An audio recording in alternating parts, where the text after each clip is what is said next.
Hi all, welcome to competitive cracker. ഞാൻ അനുപ്രിയ.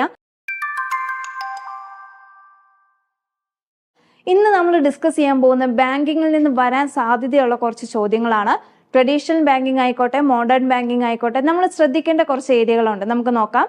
ഏറ്റവും ആദ്യം, certificate issued by notary public attesting the dishonor of bill is called option 1 rebate, option 2 protest, option 3 honor, option 4 dishonor. അപ്പൊ ഇവിടെ എന്താ പറഞ്ഞിരിക്കുന്നത്? അതായത് notary public ഒരു bill dishonour ചെയ്യുമ്പോൾ നോട്ടറി പബ്ലിക് ഇഷ്യൂ ചെയ്യുന്ന സർട്ടിഫിക്കറ്റിന് നമ്മൾ എന്തെന്ന് വിളിക്കുന്നു? ബില്ല് ഡിസോണർ ആവുക എന്ന് പറയുന്നത് എന്താണ്? അതായത് ആ ബില്ല് മടങ്ങുക, ഒന്നെങ്കിൽ നോൺ അക്സെപ്റ്റൻസ് മൂലോ അല്ലെങ്കിൽ നോൺ പേയ്മെന്റ് മൂലോ ഒരു ബില്ല് ഡിസോണർ ആവാൻ സാധ്യതയുണ്ട്, അല്ലെ? അപ്പൊ ഇവിടെ നോട്ടറി പബ്ലിക് ഈ ബില്ല് ഡിസോണർ ആവുമ്പം ഇഷ്യൂ ചെയ്യുന്ന സർട്ടിഫിക്കറ്റിന് പറയുന്ന പേര് എന്തായിരിക്കും? പ്രൊട്ടസ്റ്റ് എന്നാണ് പറയുന്നത്. എന്താണ്? പ്രൊട്ടസ്റ്റ് എന്നാണ് പറയുന്നത്. ഓക്കെ, അടുത്തത്, a cheque is A bill of exchange and has been defined under option 1 negotiable instrument act 1881, option 2 general close of act 1897, option 3 RBI act 1934, option 4 banking regulation act 1949. ഒന്നും കൂടി പറയാം. Negotiable instrument act 1881, option 2 general close act 1897, option 3 RBI act 1934 and option 4 banking regulation act 1949. എന്താ ചോദിച്ചിരിക്കുന്നത്? Check, അതായത് bill of exchange, check എന്ന് പറയുന്ന ഒരു bill of exchange ആണ് എന്ന് എവിടെയാണ് ഡിഫൈൻ ചെയ്തിരിക്കുന്നത് എന്നാണ് നമ്മുടെ അടുത്ത് ചോദിച്ചിരിക്കുന്നത്. ചെക്കിനെ കുറിച്ച് എവിടെയാണ് പറയുന്നത്? Section 6 of negotiable instrument act അല്ലേ? അപ്പൊ നമുക്ക് നോക്കാം. ആൻസർ എന്ന് പറയുന്നത് നെഗോഷ്യബിൾ ഇൻസ്ട്രുമെന്റ് ആക്ട് 1881 ചെക്കിനെ കുറിച്ച് പറയുന്നത്. ഓക്കെ, അടുത്ത ക്വസ്റ്റ്യനിലോട്ട് പോവാം. First bank in India to launch EMI facility on debit card. അതായത് ഡെബിറ്റ് കാർഡിന്റെ മേൽ EMI ഫെസിലിറ്റി ഇൻട്രൊഡ്യൂസ് ചെയ്ത അല്ലെങ്കിൽ EMI ഫെസിലിറ്റി കൊണ്ടുവന്ന ഇന്ത്യയിലെ ആദ്യത്തെ ബാങ്ക് ഏതാണ്? Option 1 HDFC bank, option 2 ICICI bank, option 3 axis bank, option 4 SBI. Okay, അപ്പൊ നമ്മുടെ ചോദ്യം നമ്മൾ കണ്ടു. ഡെബിറ്റ് കാർഡിന്റെ മേലെ EMI ഫെസിലിറ്റി കൊണ്ടുവന്ന ആദ്യത്തെ ബാങ്ക് ഏതാണ് എന്നാണ് ചോദിച്ചിരിക്കുന്നത്. ഓപ്ഷൻ 2 ICICI ബാങ്ക് ആണ്. ഏതാണ്? ICICI ബാങ്ക് ആണ്. ഓക്കെ, അടുത്ത ക്വസ്റ്റ്യനിലോട്ട് പോവാം. Credit card was first emerged in 1920s in option 1 India, option 2 China, option 3 USA, option 4 UK.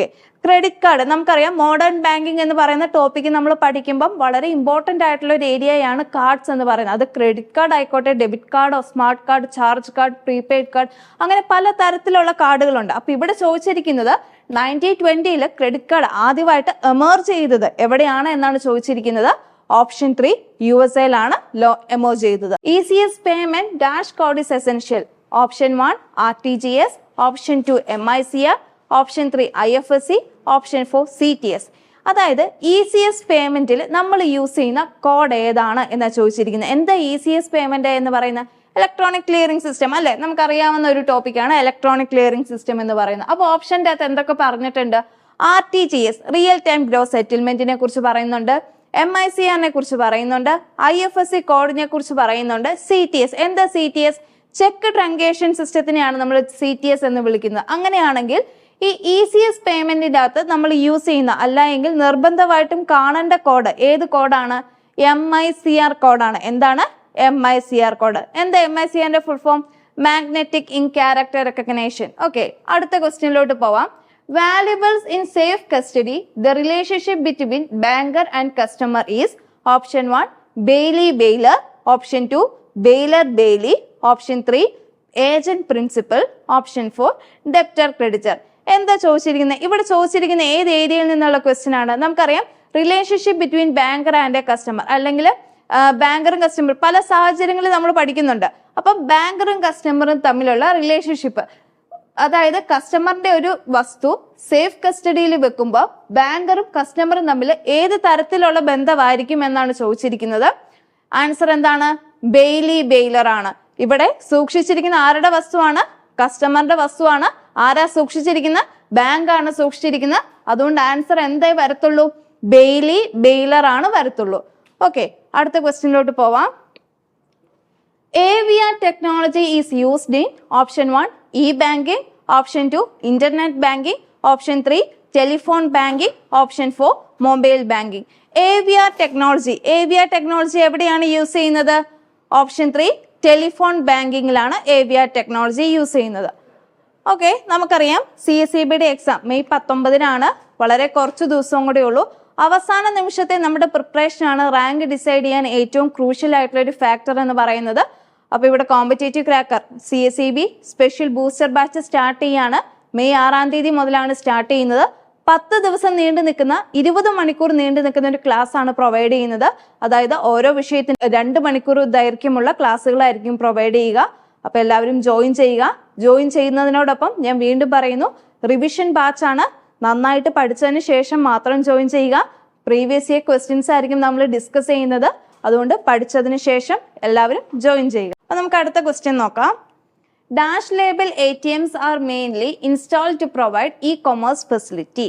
എന്താ ചോദിച്ചിരിക്കുന്നത്? പല തരത്തിലുള്ള ATMsനെ കുറിച്ച് നമ്മൾ ഇതിനു മുമ്പൊക്കെ നടന്ന CSEBയുടെ എക്സാമിൽ നമ്മൾ കണ്ടിട്ടുണ്ട്. White label ATM, brown label ATM എന്നൊക്കെ നമ്മൾ കണ്ടിട്ടുണ്ട്. ഇവിടെ ചോദിച്ചിരിക്കുന്നത് ഇ-കൊമേഴ്സ് ഫെസിലിറ്റി, അതായത് ഏത് ലേബൽ ATM ആണ് ഇ-കൊമേഴ്സ് ഫെസിലിറ്റി ആയിട്ട് റിലേറ്റ് ചെയ്തിരിക്കുന്നത് എന്നാണ് ചോദിച്ചിരിക്കുന്നത്.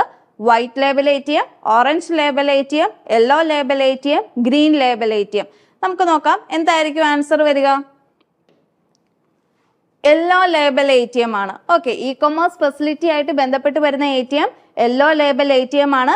ദെൻ ഗ്രീൻ ലേബൽ ATM ഏത് ഫീൽഡായിട്ട് ബന്ധപ്പെട്ട് വരുന്നതാണ്? അഗ്രികൾച്ചർ ആയിട്ട് ബന്ധപ്പെട്ട് വരുന്ന ATM ആണെങ്കിൽ green label ATM. White label ATM എന്തായിട്ട് ബന്ധപ്പെട്ട് വരുന്നതാണ്? NBFCs സ്റ്റാർട്ട് ചെയ്തിട്ടുള്ള ATM ആണെങ്കിൽ അത് വൈറ്റ് ലേബൽ ATM ആണ്. ഓക്കെ, അടുത്ത ക്വസ്റ്റ്യനിലോട്ട് പോവാം. India's first non bank owned ATM opens in which state? Option 1 Gujarat, option 2 Maharashtra, option 3 Punjab, option 4 Madhya Pradesh. ചോദ്യം എന്താണ്? ഇന്ത്യയിലെ ആദ്യത്തെ നോൺ ബാങ്ക് ഓൺഡ് ATM ഏതാണ്? നോൺ ബാങ്ക് ഓൺഡ് ATM ഇന്ത്യയിൽ എവിടെയാണ്? ഏത് സംസ്ഥാനത്താണ് സ്റ്റാർട്ട് ചെയ്തിരിക്കുന്നത്? എവിടെയാണ്? മഹാരാഷ്ട്രയിലാണ് സ്റ്റാർട്ട് ചെയ്തിരിക്കുന്നത്. ഓക്കെ, ശ്രദ്ധിക്കേണ്ട കാര്യം നോൺ ബാങ്ക് ഓൺഡ് ATM ആണ്. എവിടെയാണ്? മഹാരാഷ്ട്രയിലാണ്. ഓക്കെ, അപ്പം പ്രധാനപ്പെട്ട കുറച്ച് ഏരിയയിൽ നിന്നുള്ള ക്വസ്റ്റ്യൻസ് ആണ്, റിപ്പീറ്റ് ചെയ്തിട്ടുള്ള ക്വസ്റ്റ്യൻസ് ആണ്. ഒരുപക്ഷെ നിങ്ങൾ ആദ്യമായിട്ട് കേൾക്കുന്ന ചോദ്യങ്ങളും ഉണ്ടാവും. അറിയില്ലാത്ത ക്വസ്റ്റ്യൻസ് ആണെങ്കിൽ എഴുതിയെടുത്ത് റിപ്പീറ്റ് ചെയ്ത് റിവൈസ് ചെയ്ത് പഠിക്കുക. അതോടൊപ്പം തന്നെ ചാനൽ ആദ്യമായിട്ട് കാണുന്നവരാണെങ്കിൽ സബ്സ്ക്രൈബ് ചെയ്യുക. Okay, thank